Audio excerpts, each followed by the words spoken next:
Fuck you, fuck the plane you flew in on, fuck them shoes, fuck those socks with the bell on it, fuck your gay ass very faggot accent, fuck them cheap ass cigars, fuck your yuck mouth teeth, fuck your hairpiece, fuck your chocolate, fuck Guy Ritchie, fuck Prince William, fuck the Queen. This is America, so my Lambo is blue, nigga.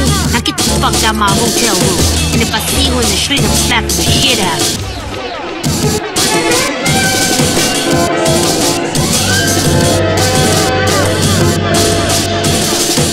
Look, fuck you, fuck the plane you flew in on, fuck them shoes, fuck those socks with the bell on it, fuck your gay ass very faggot accent, fuck them cheap ass cigars, fuck your yuck mouth teeth, fuck your hairpiece, fuck your chocolate, fuck Guy Ritchie, fuck Prince William, fuck the Queen. This is America, so my Lambo is blue, nigga.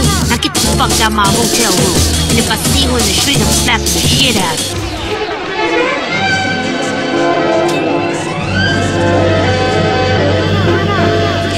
So what's up, beautiful people? I would like to welcome you officially to the first recording of Assassin Radio. And technically, we really are broadcasting, because I have something that is broadcasting. I'm not going to really say what, but it is actually broadcasting a signal. So anyway, welcome to Assassin Radio. So I wanted to specifically create something different, talking about assassins, talking about targeted individuals, and what we go through. Basically what I've been doing, but giving it more of a format. So the format today is going to be about Laural Aston and what I went through to get this woman out of America, and basically what we went through to get here to Mexico. So I'm going to start out by, first of all, explaining to you that this whole thing came about because of the U.S. government and the cartel. And what I mean by the cartel is, I mean the female cartel that gets paid by the U.S. government to steal women and children and to smuggle women and children internationally to be taken into their underground bases for prostitution, child sex, pedophilia, and most of all, horrifically, witchcraft. And most of them end up getting sacrificed and chopped up for their organs and resold on the black market. That's what this is about. So never forget how this all started. It started about this. And it started because I fell in love with a Romanian woman. And me being a child assassin, they waited, they watched, they hunted, and they waited for the right time for me to fall in love,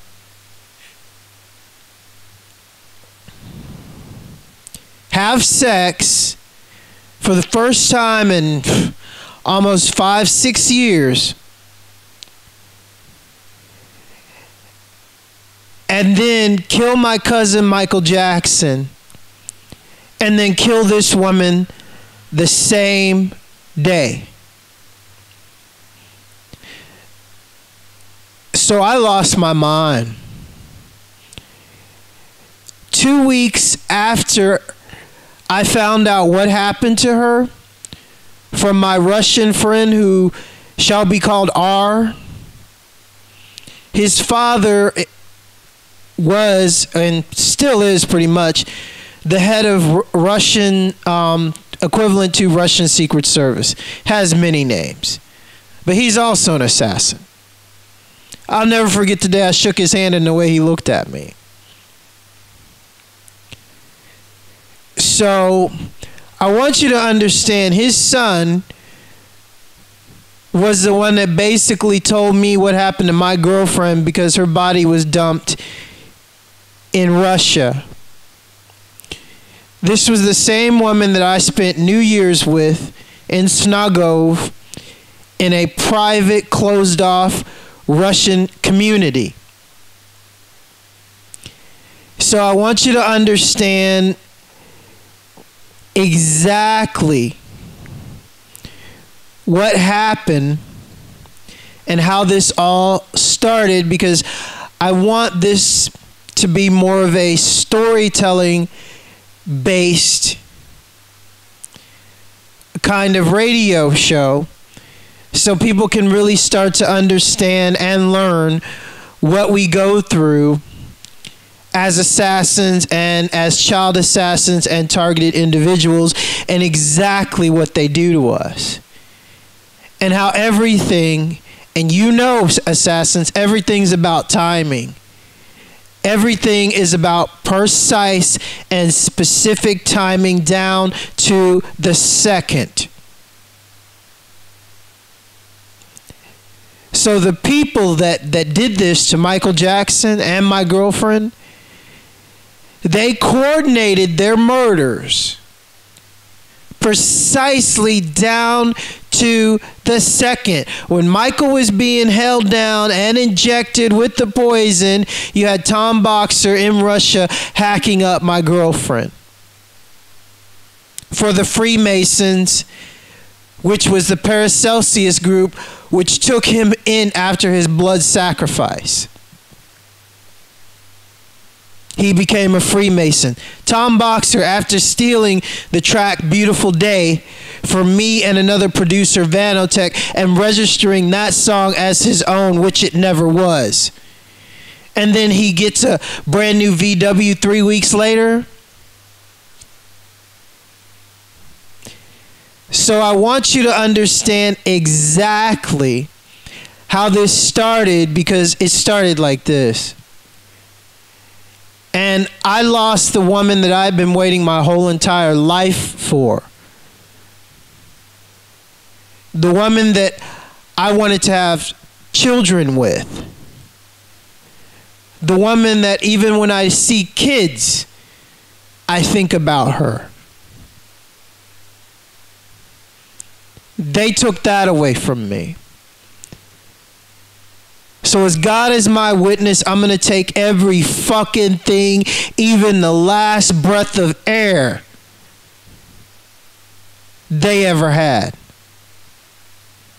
or die trying. So after I spent all the money that I had trying to find out what happened to her, trying to find out, who did what, who was involved with who, and got an international investigation started by Ducat, spelled D-I-I-C-O-T, which Ducat brought down members of Fashion TV and TVR1 due to human trafficking, but that still didn't get Nikagaru. So I started making videos in front of Nikagaru's clubs, in front of Fashion TV Romania, which is right across the street from the Romanian police, I think it's police council building, which also has Freemasonry in front of it. So I want you to understand, Nikagaru also, where his club was, Club Space, that building that's across from the Romanian police building, the building where Club Space is located, used to be a place where government officials internationally would meet and trade women and take women wherever they wanted to and take kids wherever they wanted to. That's what that building was used for. And then they passed it on to Nikageru to basically turn it into a club and deal drugs out of it and continue to trade women and children and do whatever he wanted. That's club space. That was the first club space. Then Nikageru moved club space into Ibiza, which is space music today, which is one of the biggest human trafficking, money laundering organizations still today. Even with Nikageru dead and his CIA replacement walking free as him, how they want it, I want you to know that I was making videos about all of his clubs in Romania, in front of all his clubs in Romania. Also exposing Liviu Moranu, his second in command. Also exposing the big so-called techno rave event coordinator and organizer called The Mission, which is also Nikageru's. They had Carl Cox under a 5-year contract. These are the biggest of biggest people in the entertainment industry in Eastern Europe, and I took them on with the camera. So after, the Rothschilds came down and sprinkled some money at my job at the Radisson Blu, which is the nicest hotel in Bucharest, where I got fired from by my Freemasonic boss for no reason at all. I mean, I was ripping shit up with the jazz. They never heard jazz like the way I play it. They never heard chill out music the way I play it. I'm the dopest DJ, I must say.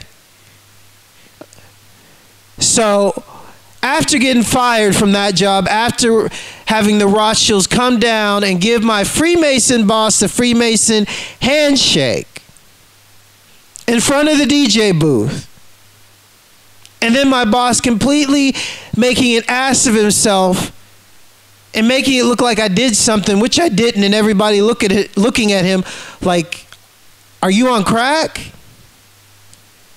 But still, again, I got fired. And I would like to humbly thank R and his family for helping me get that job.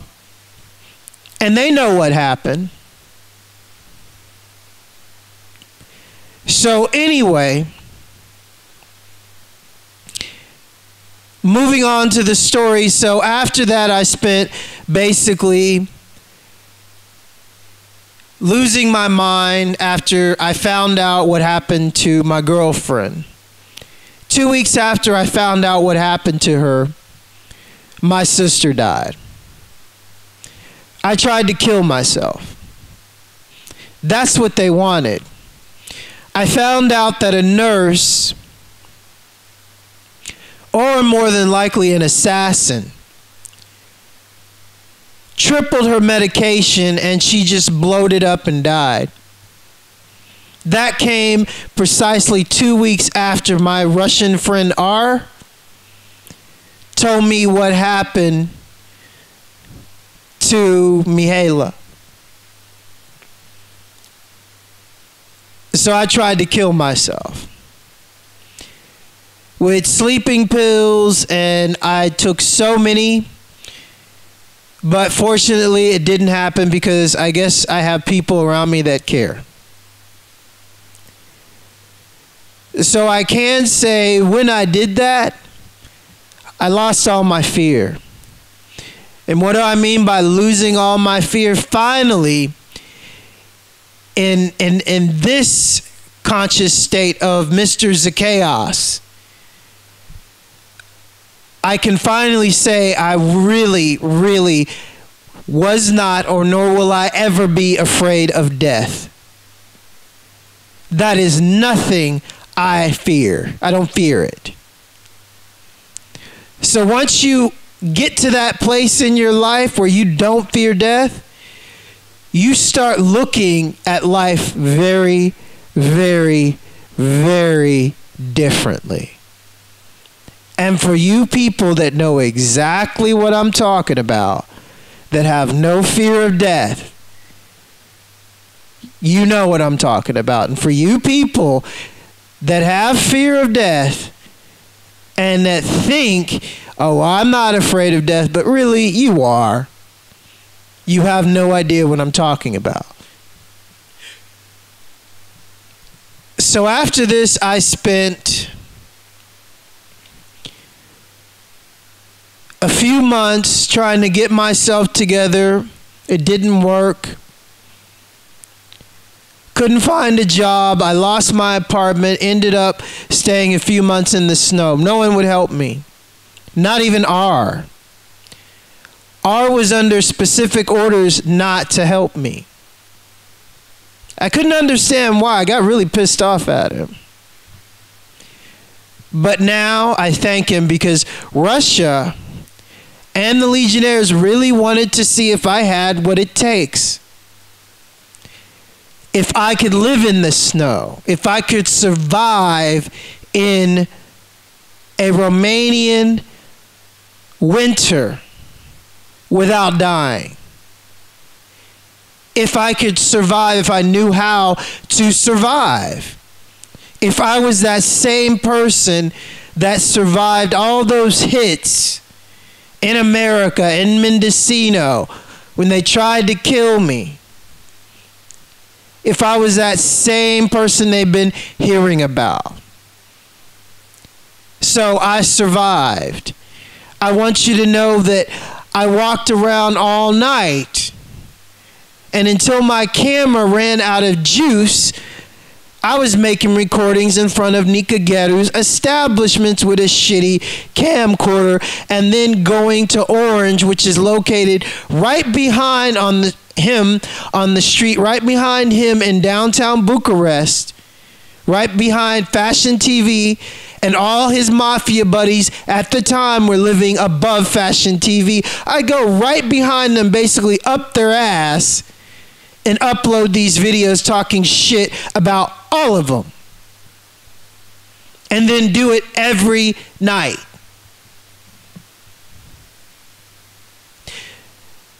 So then a dirty cop picked me up, ran my ID, I didn't have a visa, and they threw me into a refugee jail. I told the police, so to speak, the customs officers, who I was, what I was doing. One of them recognized me from TV. That's right, people. I was doing a lot of TV shows in Romania. TV guest spots. Me and my friends started the dance battle organization that eventually made it to TV and live internet broadcasting, which I was the DJ, the hip-hop DJ for all of those. Yeah, that was me. DJ guest spots, interviews, all the time. Yeah, that was me. And so all of a sudden, the Rothschilds, all they have to do is come down and sprinkle some money to some Romanians who basically are afraid of the cartel, and boom, I just disappear. I'm on the streets. It doesn't matter how talented I am. Tom Boxer killed his girlfriend. It's time to put the hand on him. Nobody touch him. Nobody work with him. So what if he's Michael Jackson's cousin? Michael Jackson's dead. We killed him. What, you want to go against us? And then everybody just shut me down and hands off. This is what happened after they killed Michael, after they killed my girlfriend. So then I let the customs officers know, and they broke international law to let me go to France. Because I called in some connections, because a friend of mine, which I will call him M, grew up with the Romanian kickboxer champion that was an ex-legionnaire that quit the Legionnaires for 3 years to kick all the Romanians' asses and then went back to the Legionnaires. So I had some inside connections with that. My friend M was Michael Jackson's stage technician, both shows in Bucharest. He is one of Romania's oldest rockers and also Romanian ex-military. Also a beloved and really good friend of mine. So he grew up with the Legionnaire, the Romanian kickboxing champion Legionnaire. So then I'm off to France because Romania just, the customs officers gave me my props. They treated me good. They broke international law and let me go to France because the international law stipulates if you get caught in a country without a visa, they're supposed to export you back to your country of origin, which they didn't. So, this is Assassin Radio. I get to Romania. Now, let me remind you how it was leaving Romania for basically Michael Jackson's cousin, who had his girlfriend killed, who all the Romanians knew from TV. So I get to the airport from the refugee jail in Romania with 2 Romanian customs officers, and all the really hot Romanian women are looking at me. They're looking at me because they recognize me. They're not looking at me because I'm with 2 customs officers, which that's really strange too. They're saying my name, C.I.A. Because you really don't forget a black American on TV doing interviews and actually built up his DJ name at all their clubs for the last 7 years. You're going to recognize me. They're going to talk.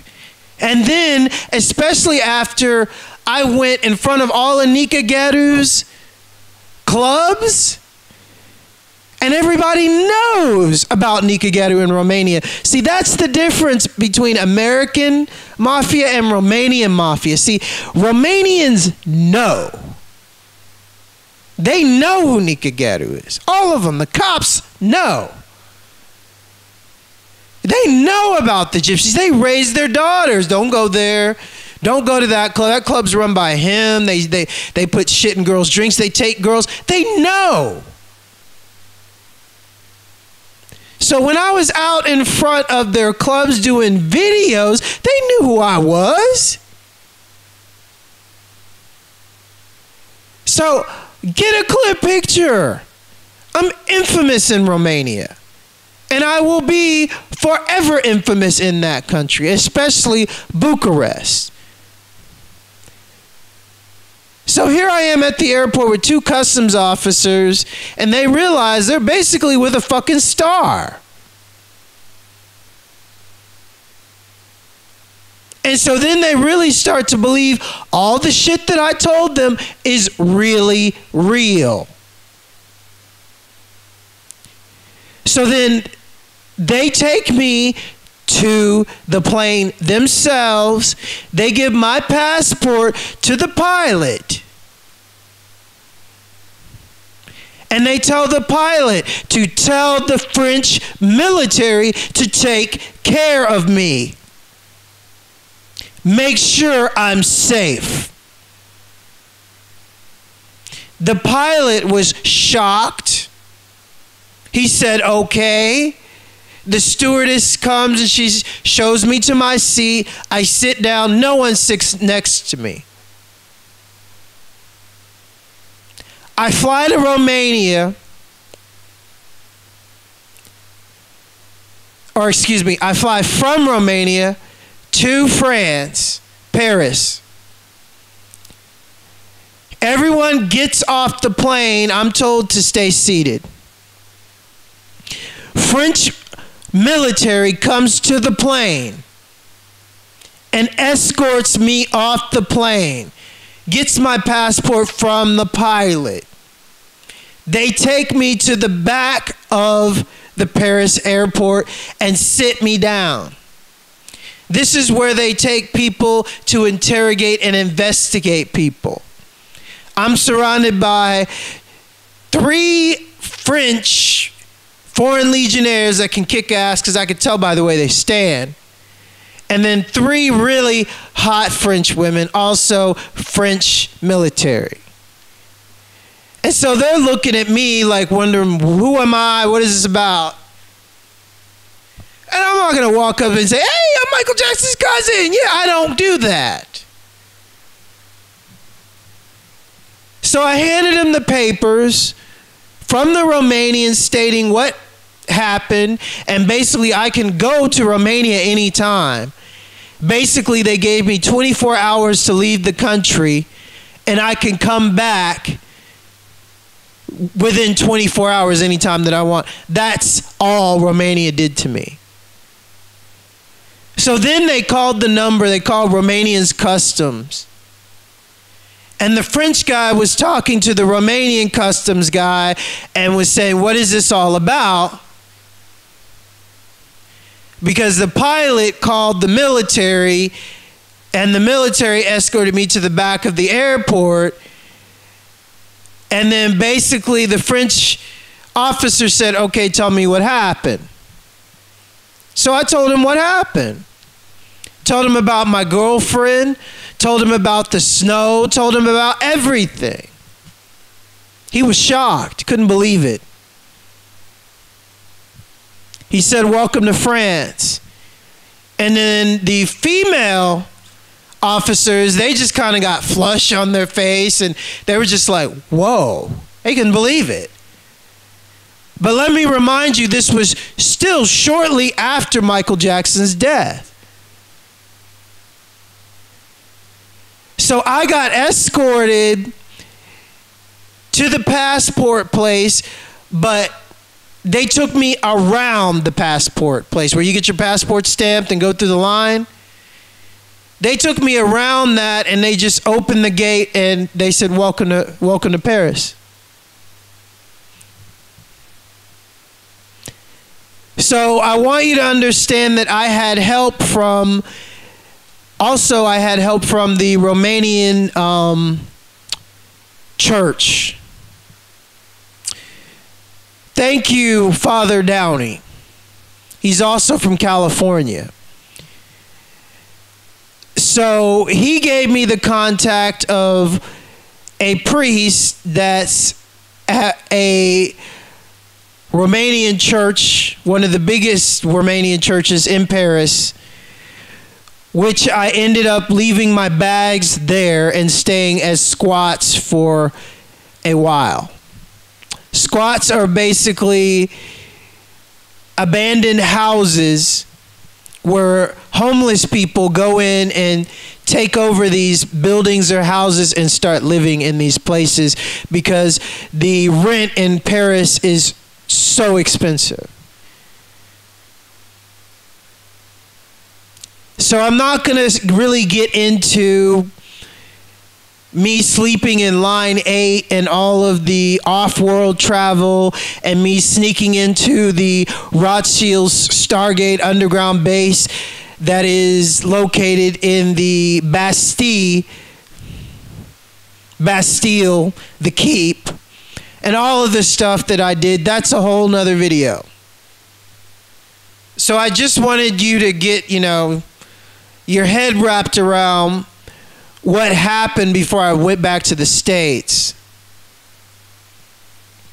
See, the Rothschilds basically broke my arm, and they put a transmitter in the bar that, holds your bone together. There's a transmitter in this bar. The transmitter is designed to basically create algorithms of my brain thoughts to stabilize me and to shut me down. I still have it in my arm. But obviously it didn't work like the Rothschilds planned on it to work. I mean, they broke my arm just to get this fucking thing in my arm. So yeah, I basically have pretty much a fucking high-tech computer in my arm that I took control of. So anyway, I basically ended up on the streets, and I was asked basically if I wanted to go back home and to finish this. Took me a while, and I just said yeah. So basically, a whole cover story was made, and they put me in the hospital. I made it look like I had no place to go, and the French were going to put me away for good. And I had to go back to the United States. So let me tell you what I went back into. I went back into a place where they assassinated my real mother a long time ago and replaced her. Same with my brother. I went on record many times saying this. So I went back in this acting like I didn't know that anymore, that I was crazy, that, you know, oh, I was out of it for thinking. I was out of it for even saying it. But basically, you know, during this time, they were putting me back under mind control with this thing that's in my arm. So, after I went back, played the game for about 2 years, year and a half, I was ready to go back to France, finish the lawsuit, get the Rothschilds kicked out because of the aboriginal stones that I discovered in the Bastille, the Cachite stones that I dug up in the Bastille, which makes France a sovereign nation. So the Rothschilds have no right to own that land. So, I met a woman named Laural Aston on my Facebook page. She was a targeted individual, a woman that they just would not leave alone. She's ex-CIA, was taken as a child from her home where she still has no idea where that was, and trained as a child assassin and became the property of the U.S. military. Lived in Hollywood, worked with all the big artists. They have duplicates and doubles of her that would stand in her place when she would go off on assignments, when she would be secretly fighting the mind control and fighting the CIA. And they would punish this woman by drugging her and putting her with pedophile rapists, and they would try to breed her and get rape babies. This happened to Laural Aston countless amount of times, because in their heads they were like, okay, if we can't control you, we're gonna rape you and get another one of you. They're fucking psychotic.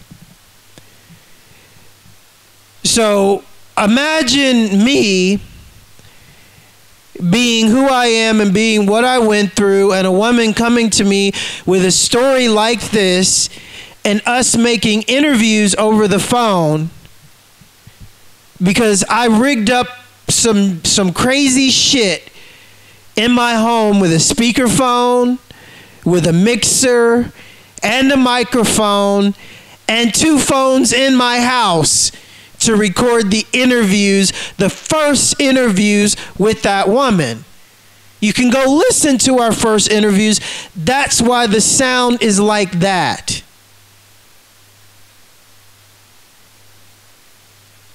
And let me remind you, she was in a horrible situation, which I went to New York and got her out of.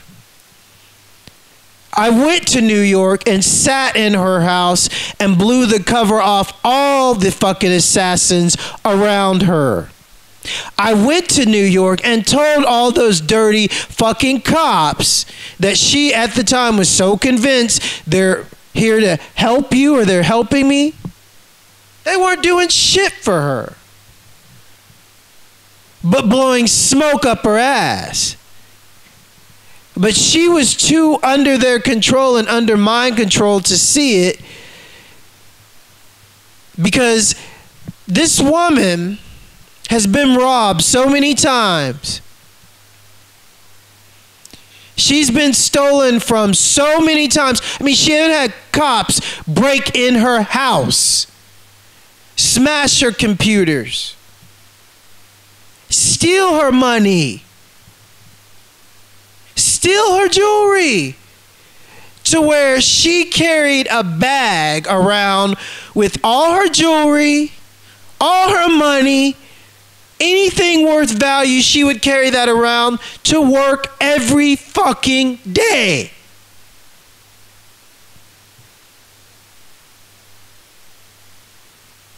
So I want you to understand that right now we're running out of money. And it's because this Mexican motherfucker named Cesar Augusta, working for the Gulf Cartel and the CIA, obviously, threatened Laural Aston's freedom, threatened my freedom, and basically pretty much forced me to give him $70,000 in jewels that he promised that he would exchange and bring us back the money. But he went to New York, same place where Laural Aston lived. And this motherfucker comes back and says, oh, they were fake. Yeah. So I've reported Cesar Augusta to Interpol. He tried to have the police, well, he came to my house with 2 hitmen, acting like police. I filmed that. Then he came with real municipal police, paid him off, tried to get fake legal papers stating that they're going to come in this house forcefully. I sent those papers to Interpol. They're fake, because Laural Aston didn't come in the country under the name Laural Aston. He doesn't know Laural Aston's real name. On the papers, they have my middle name twice. That makes them completely illegal papers. So now the police and Cesar Augusta and Cancun can internationally be sued for this, because the paper has the city of Cancun's stamp on it and Mr. Benito Juarez's name on it. That is the man that the cartel sat at the head of Cancun. He's Cancun's so-called president. So this is what's going on right now. So I want you to understand that I went to New York, took a bus to New York, after doing a few videos over the phone with Laural. The first video that I recorded with her, I want you to know, 10 minutes before we started recording that video, after I ran a check on all this stuff to see if it worked, Because basically, let me explain. I'm explaining to you how I rigged up everything. Because I want people to get a good, clear picture of what I had to do with no money and being broke and wanting to help this person and having the HPD, which my stepbrother Cliff Jackson is a hitman, and he's the guy that was trained to control me. So he sent 4 cops to my house and a police helicopter to circle my house 10 minutes before me and Laural Aston did our first video. Not kidding.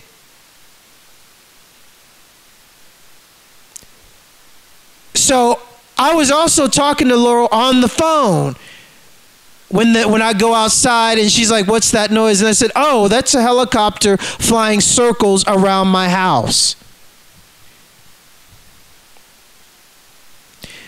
So this is what I did, people. I've never explained this. I want you to know what I did because, I want this to be documented.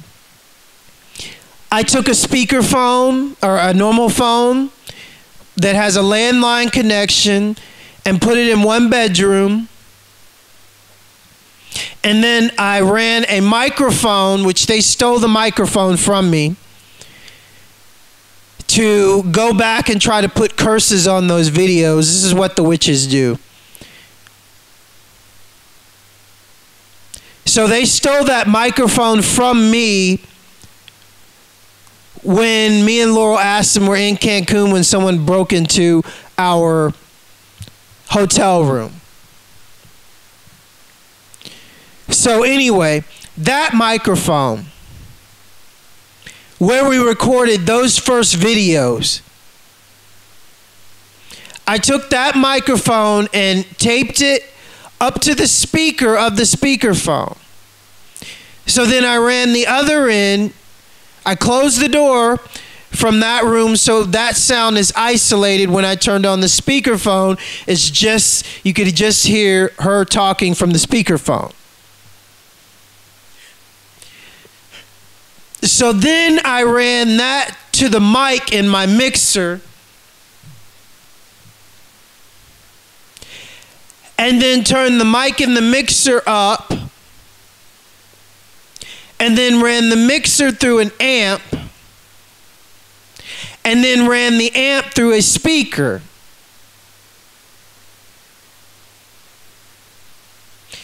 Do you get what I'm saying? And then the computer that I'm recording on right now, because now I'm using a mic, but if you go back and listen to my other recordings, it's an open air recording because the computer that I'm recording on right now has a microphone where you just talk. So I had the speaker aimed at the computer, and then I use the recorder that I'm recording with right now to just record everything. And then I took a cordless phone after hitting record and walking out of my room where the speaker and the mixer was, and talked to her on the cell phone in the living room and recorded everything this way and did the best of my ability to make the recording legible. So I can promise you they weren't expecting me to rig up something like this to do a recording with her like this. Because she didn't have Skype. All she had was a cell phone, people. She didn't have a computer. They made sure if she got a computer, they'd crush it. All she had was a cell phone. All I had was what I had. And I built this just to do this. So those were the first videos that we did. Then I went to New York. She was staying under some Asian people that were working for the government that were into child trafficking, and they were occultists. The whole neighborhood was filled with occult. She's gone on record talking about that many times. So I went there and sat in her house whenever she was away to make sure that these motherfuckers wouldn't break in. I mean, I even caught the old lady from downstairs. She walked into her house and into the room where I was sitting, not saying anything, being silent, so she would think I was gone. And I'm talking, this little old lady was like a ninja, because you didn't hear her come up the stairs to unlock the door to the apartment, because it was a duplex, upstairs and downstairs. She lived downstairs. So you could just go up the stairs to the top part without anybody seeing you. Laural Aston was pushed in that house, just like we were pushed in this house.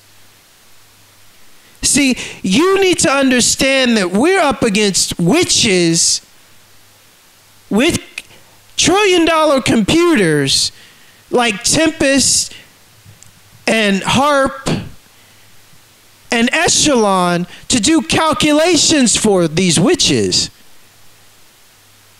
Don't think that they're smart, people.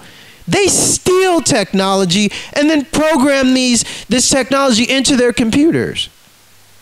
They steal our thoughts and then build algorithms with these computers to shut us down mentally. They have algorithms by these trillion-dollar computers to estimate the way we're going to think, or if we're going to go left, how to make us go right. And then even if we go left, how to continue to make us go right back into their position of where they want us.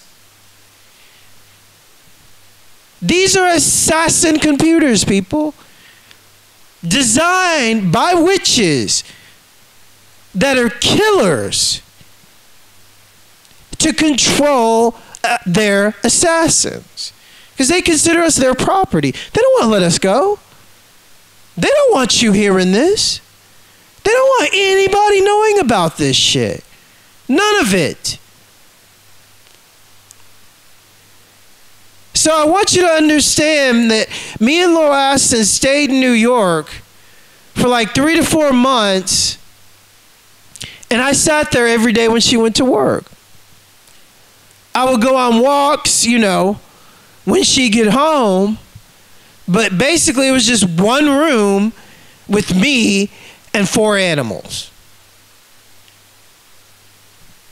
I pretty much went out of my mind, but that's how it was.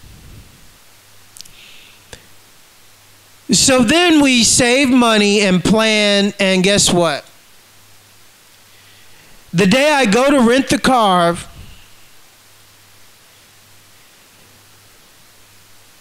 that I had, asked for hold for like a month, they wouldn't give it to me. So guess what I did? I mean, they were getting desperate. They were acting really crazy at that house because they knew we were about to make moves and they couldn't figure out what to do. So I did the only thing I could do. I did the same thing I did when these occultists came at me in San Francisco, and I had to get the fuck out of that house with that bisexual ex-government faggot with faggots living above me, because if you hit a faggot in San Francisco, you get beat up by faggot cops. So I rented a in-town U-Haul for 7 days in New York, and I drove that U-Haul to Texas. Then we drove to, I think it was Laredo, and basically tried to cross over the border there. Well, we were stopped at a border check twice. The border patrol stopped us and they told us to go to the side because we were in a U-Haul that was packed full of clothes and 4 animals. So they wanted to know if we were smuggling drugs because this doesn't look normal.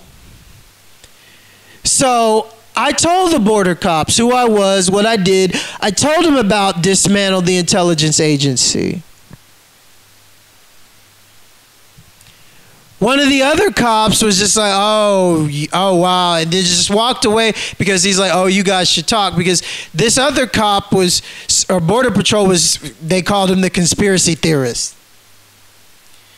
So we started talking. He was pretty shocked about what I told him. I gave him dismantle the Central Intelligence Agency's website. So the cops took Laural in, ran her prints, saw her mutilated body, saw the mark on her head that she has actually been shot in the head. And the female officer was in tears. NYPD let them know the real deal about her and they let us go. So then this same scenario happened again, because if you know about the Laredo Border Patrol, it's like you can't, there's border like checks all over. So we went through this twice. But the second time the Border Patrol said, do not drive through Mexico. It's not safe. So, mind you, I had been driving because Laural didn't drive. She didn't have her license. I had been driving from New York to Texas pretty much nonstop. I think maybe I had about 8-9 hours sleep altogether on and off. And basically, I thought, okay, let's just go to South Padre Island because we wanted to come to Cancun just to try to relax and just regroup. We wanted to get on the beach, see some water, just relax. We both been through hell. So I hadn't been to South Padre since I was a kid. I had family in Harlingen. I used to live in Harlingen. Lo and behold, everything changed. The occult took over South Padre Island, and I didn't know that. We found out the hard way. We ended up renting an apartment. Song ended up working for a CIA handler, the only woman that would hire her. Gee, I wonder why. Dr. Susan Duve, which owes her about $30,000. Over $30,000 still for her work. You hear me, assassins? Dr. Susan Duve owes Laural Aston over $30,000 for her work. So, Dr. Susan Duve, if your bitch ass is still alive and if you're out there, I just put a bunch of assassins on your ass. I want my fucking money. So anyway, welcome to Assassin Radio. Dr. Susan Duve was administering mind control to Laural Aston. Laural Aston was subjected to C.I.A. occult members that are mainly from Corpus Christi, the C.I.A. military base where they take Mexican children, which Laural Aston was one of those Mexican children as a child. That's where they take them to train them, to rape them, to instate mind control. Corpus Christi is the worst. And also, if you know about South Padre, it's connected to Padre Island in Corpus Christi. It's just a nice little drive. So that's the occult. So Laural Aston was going through mind control, and guess what they did to me? They used the dirty narco cops of South Padre to lock me up. They locked me up for 17 days without charges. They tried to get a doctor named Dr. Zadie,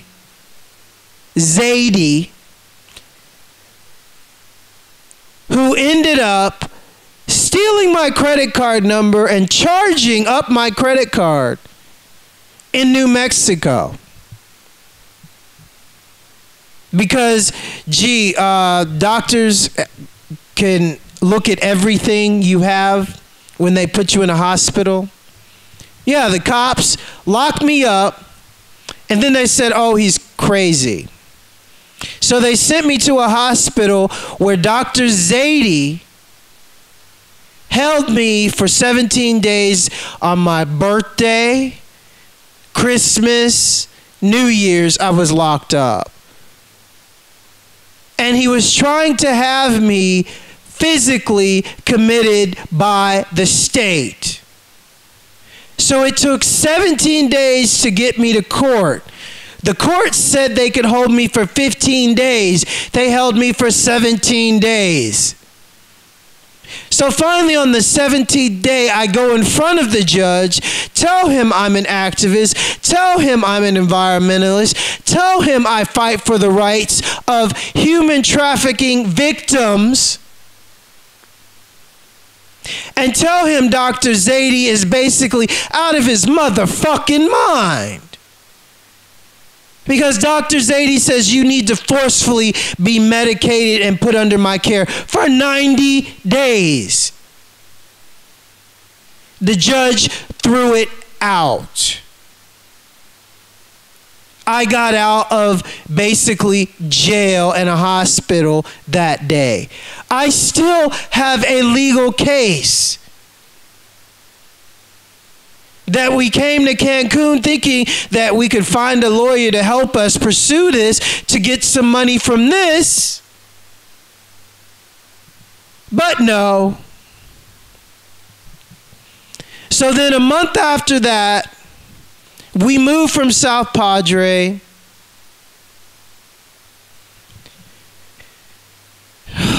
into the little town right across the bridge from South Padre, where Dr. Susan Duve's office is located. And the apartment that they moved us into was basically an apartment that was so fucking cursed, it was not even funny.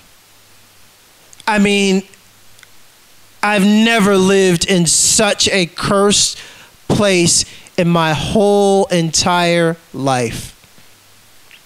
That apartment. And I want you to know that when I'd go look for an apartment, all the apartment signs, before we were looking for an apartment, they were up everywhere. And then when we were looking for an apartment, you couldn't find them. And then Laural found the apartment through a friend from the occultist office that she was working at. And lo and behold, the apartment was owned by an occultist that was a friend of Dr. Duve's, who's a CIA handler.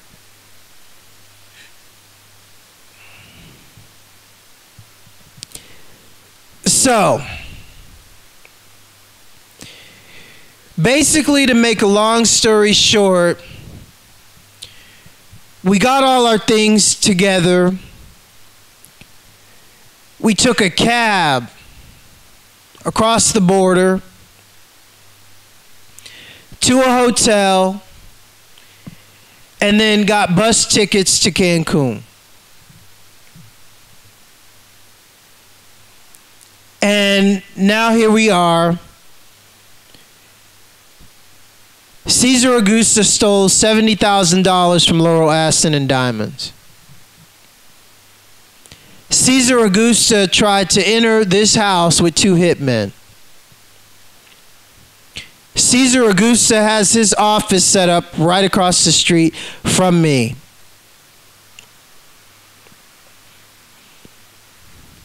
We have 2 CIA agents that moved in across the street from me.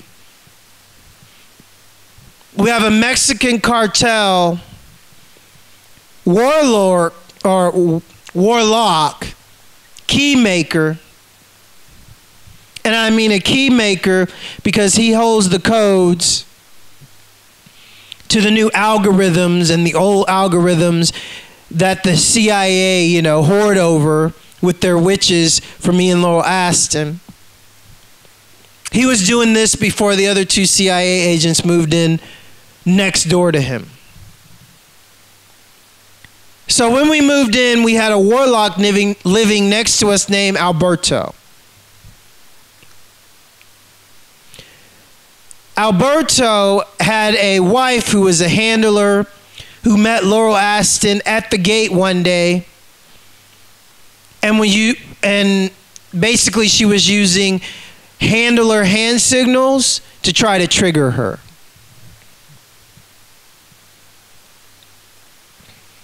We were living next door to these people that had an EEG machine, brain mapping machine. And I took pictures of Alberto's cars, started to expose him. He lost his job and he moved. Now we have a Mexican cartel witch that has moved in with her child assassins. Because let me remind you, Laural Aston used to be one.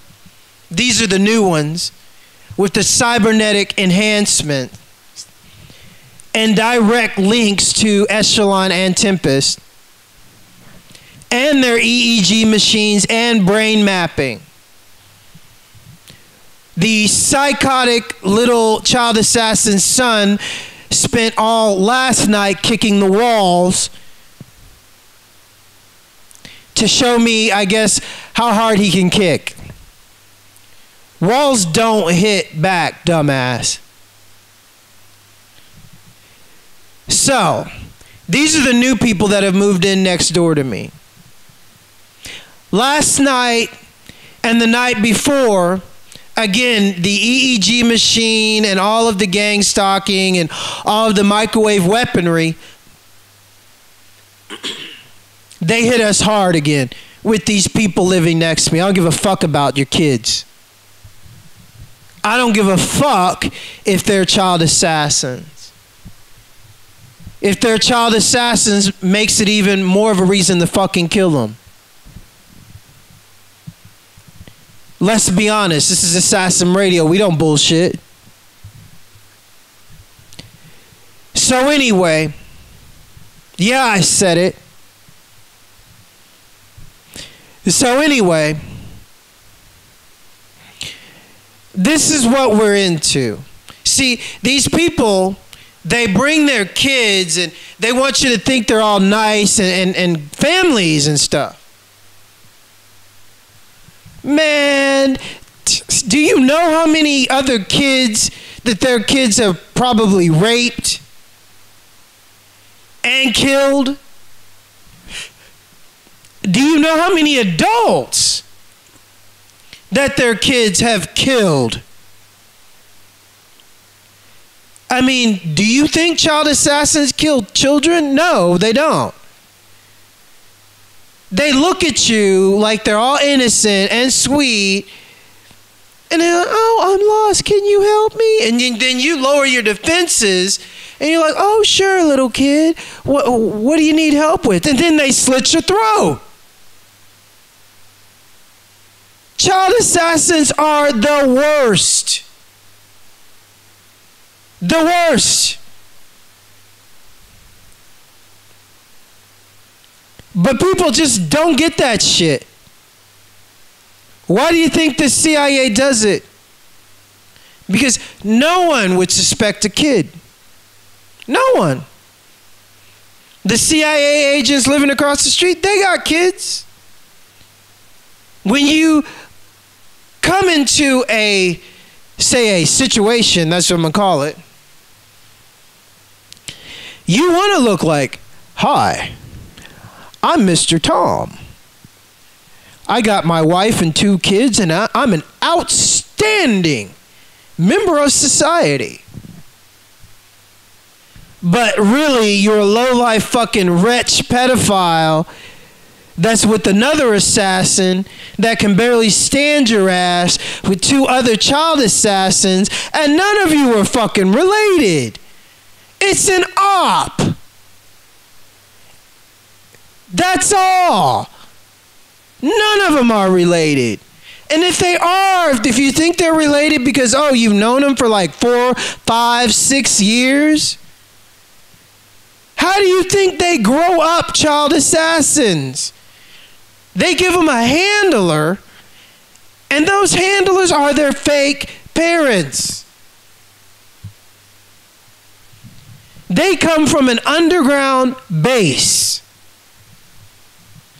where they're heavily trained and cybernetic enhancements. So, now you get a clear picture of what is going on and what I'm into.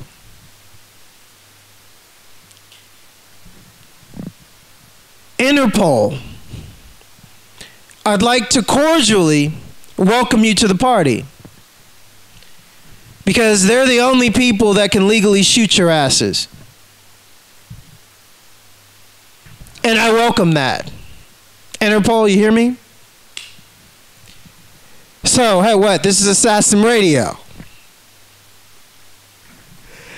So for all you other assassins, have fun. Be ruthless.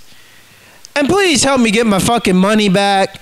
I mean, I asked a few people close to me for some money. I don't know if they're going to even give me money or whatever. I sent them my bank account, whatever. I'm still waiting for Dr. Duve to put like 40 grand into my account for Laural Aston. So if anybody wants to, lean on her ass about that, that would be much appreciated. Maybe I'll unblock her ass on Facebook and post this on her wall. So, yeah, I blocked her ass. So I could unblock her ass anytime I want, stalk her. Evil fucking C.I.A. bitch. Dr. Duve, don't think we've forgotten about you. So, welcome to the party.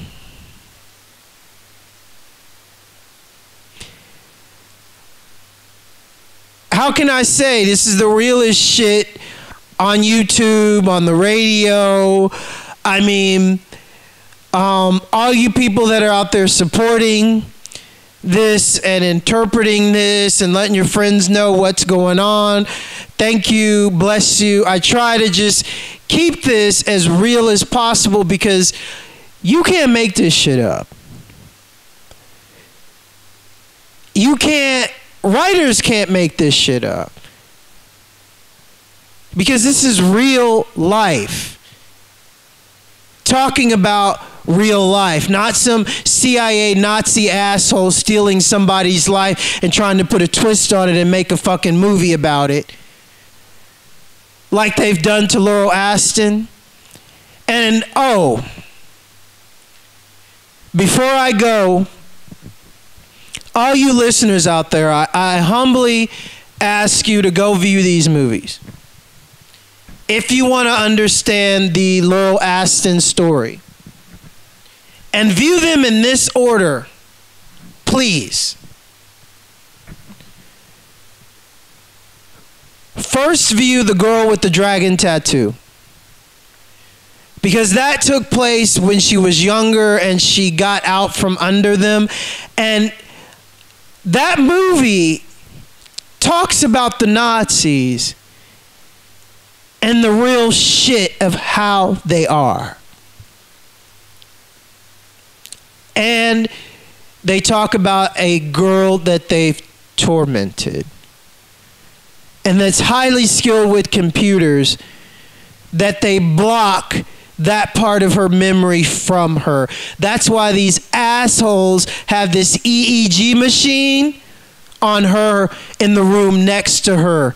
Yeah, fuckers, you're dead. You hear me? Everybody knows what you're doing. Girl with the dragon tattoo. That's about Miss Aston.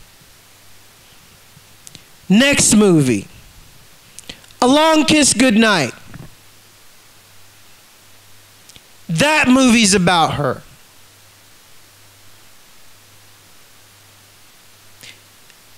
Next movie, Kill Bill. All two of them.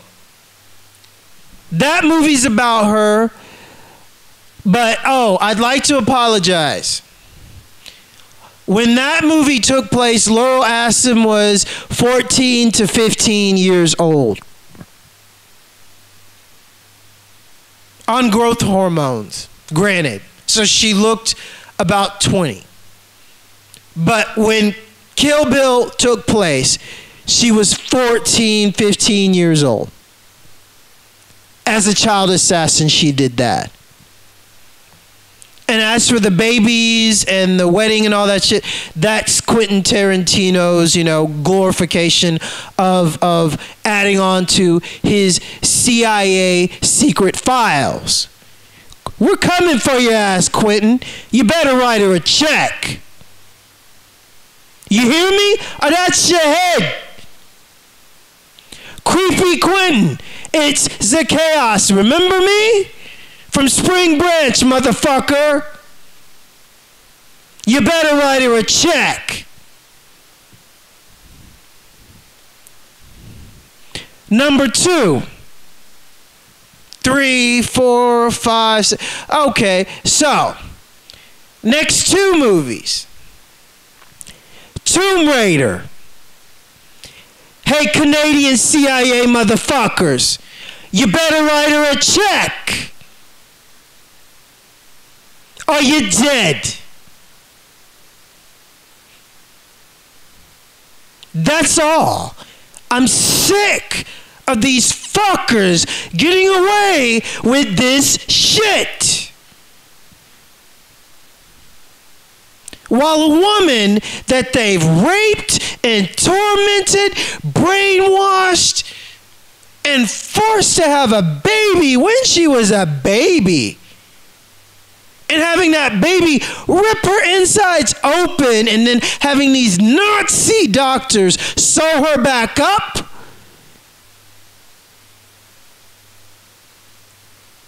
And these motherfuckers walking around in Hollywood acting like they're gods.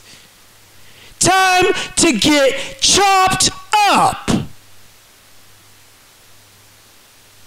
Write her a check. You know where I am. All of you. Put it in my name. Mr. D. Ewing. Leave it open, motherfuckers. Don't even put a name. Just deliver it.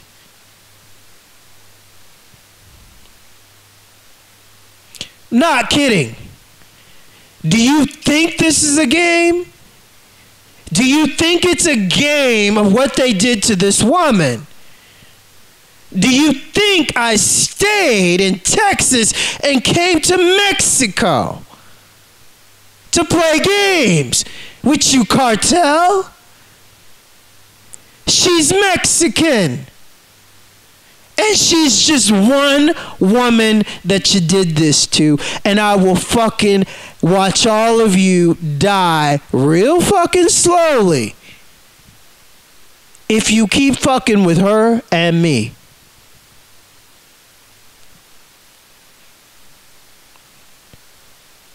So again, Girl with the Dragon Tattoo, Long Kiss Goodnight, Kill Bill, Tomb Raider, and I saved the best for last because the so-called shadow writer for this, I suspect to be ABBA. the guy that started the Shrine of the Black Madonna, that lives in Mendocino, the man that killed my real father, the man that was the shadow writer for Silence of the Lambs, the man that's the shadow writer for Star Wars. I suspect him to be the shadow writer for the Bourne Conspiracy. That's also about Laural Aston. When the CIA lost control of her, when she broke down and wouldn't kill an innocent man in front of his children. Now, honestly, people, hey, assassins. Now, is that some shit male assassins do? Come on, let's be honest. No. That's something a woman does. But see, in Hollywood, they'll take Laural Aston's life again because they've been doing it to this woman, and just put a male in the role because it is just too badass to make a woman look that good, you know? They ain't gonna do it. So, can anybody calculate the all-time grosses of those movies and how much the CIA owes Laural Aston? Hey, CIA, NSA, I'm putting the kiss of death on you. You already put it on me. I mean, you put that shit on me like long time ago. And then you like, hey, Caesar, pay some Mexican bitches to blow some kisses at him in the mall, and you know, put the kiss of death on him, but we're not gonna tell you, just put the kiss of death on him again. Okay, so since when has the CIA not been trying to kill me? And for all you stupid motherfuckers out there that keep commenting on my Facebook, oh, if the CIA wanted you dead, you'd be dead. Oh, if the CIA this and you'd be dead. Bullshit. You have no idea what I'm capable of. You have no fucking idea what I'm capable of. So I suggest you shills, you post on my page, there will be someone coming for you. I'm sick of you. I mean, all those guys that say that shit like that, oh, if the CIA wanted you dead, you'd be dead. Bullshit. If the CIA wanted me dead, they wouldn't continuously be paying people to try to make it look like I'm dying of a natural death, or I get broke and have no money and I can't report shit. They already tried to kill me. I was supposed to die in Romania in the snow of natural death. See, what you stupid motherfuckers can't figure out is if they put a bullet through my head right now, do you know how bad this shit would blow up? Michael Jackson's cousin assassinated after they killed my girlfriend, after they killed Michael Jackson's cousin, and then they will go to my family and blood test them and shit and find out that they've been dead. Because that would guarantee blood test to find out if these motherfuckers are really my family. So they can't have that. They can't kill me like that, you stupid fucking CIA shills posting on my pages about your stupid bullshit, because you're so goddamn ignorant.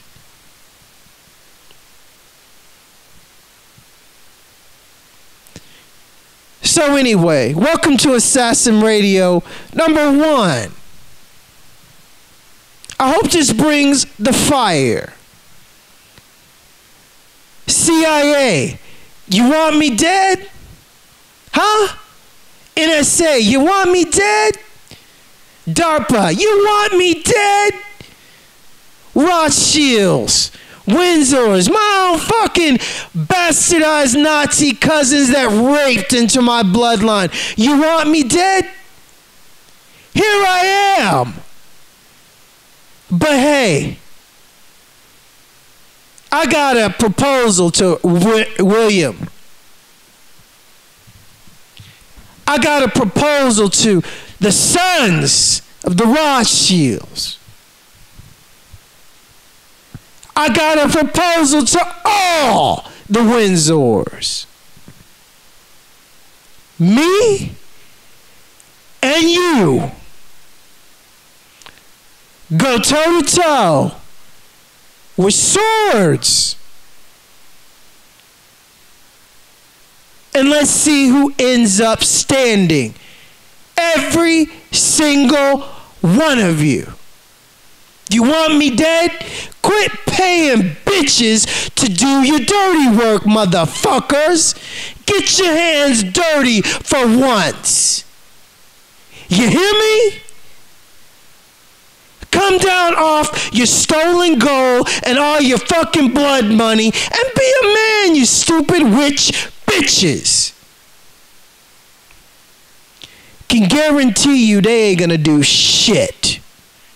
But I'm gonna say it. And I want everybody to know it. You work for them, you're dead. I'm sick of them. What else would you say if you were in my position? What else would you say after they have killed your girlfriend? It was pregnant with your child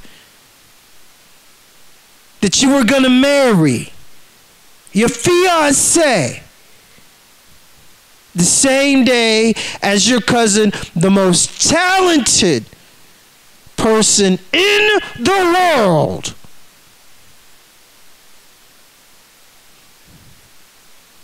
And then they keep coming after Laural Aston because she worked with the Jacksons also. They've used her C.I.A. stories and flaunted them in front of all your faces and made millions.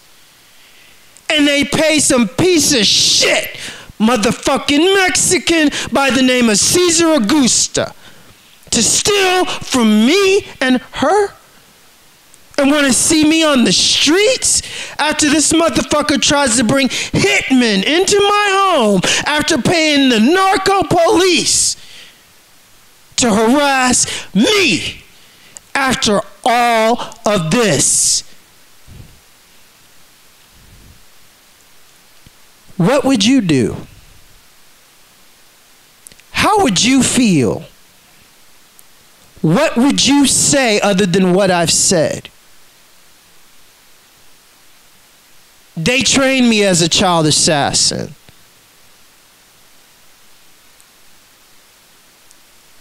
And they know what I'm capable of. And trust me, if they don't give me my money, Dr. Susan Duve and every single motherfucker that had anything to do with taking money for these films, there's nothing anyone can do to protect you from what's coming for you. I promise you that. And what's coming for you is not of this world. So don't think it's some fucking assassin that you can, pay a bunch of men to protect you. You're not even going to see it coming. And when it comes for you,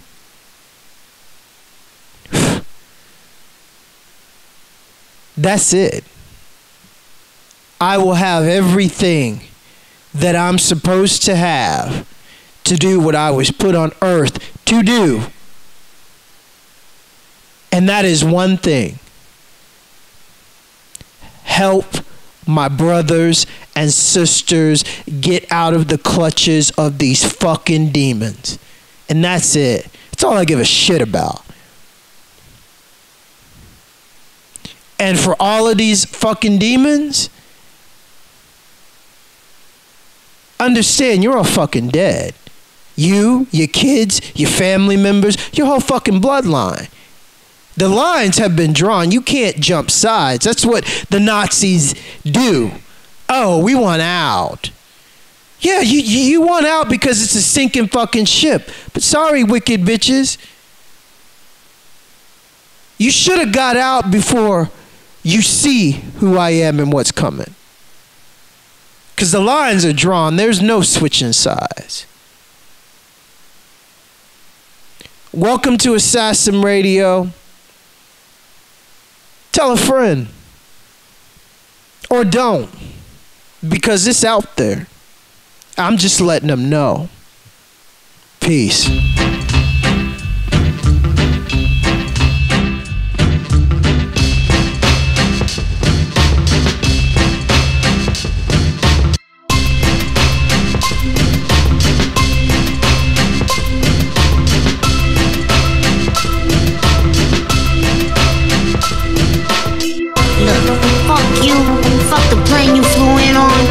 Them shoes, fuck those socks with the bell on it. Fuck your gay ass fairy faggot accent. Fuck them cheap ass cigars. Fuck your yuck mouth teeth. Fuck your hairpiece. Fuck your chocolate. Fuck Guy Ritchie. Fuck Prince William. Fuck the Queen. This is America. But my Lambo is blue, nigga. Now get the fuck out my hotel room. And if I see you in the street, I'm slapping the shit out of you. Look, fuck you. Fuck the plane you flew in on. Fuck them shoes. Fuck those socks with the bell on it. Fuck your gay ass fairy faggot accent. Fuck them cheap ass cigars. Fuck your yuck mouth teeth. Fuck your hairpiece. Fuck your chocolate. Fuck Guy Ritchie. Fuck Prince William. Fuck the Queen. This is America. But my Lambo is blue, nigga. Now get the fuck out my hotel room. And if I see you in the street, I'm slapping the shit out of you. Look, fuck you. Fuck the plane you flew in on. Fuck them shoes. Fuck those socks with the bell on it. Fuck your gay ass fairy faggot accent. Fuck them cheap ass cigars. Fuck your yuck mouth teeth. Fuck your hairpiece. Fuck your chocolate. Fuck Guy Ritchie. Fuck Prince William. Fuck the Queen. This is America. But my Lambo is blue, nigga. Now get the fuck out my hotel room. And if I see you in the street, I'm slapping the shit out of you.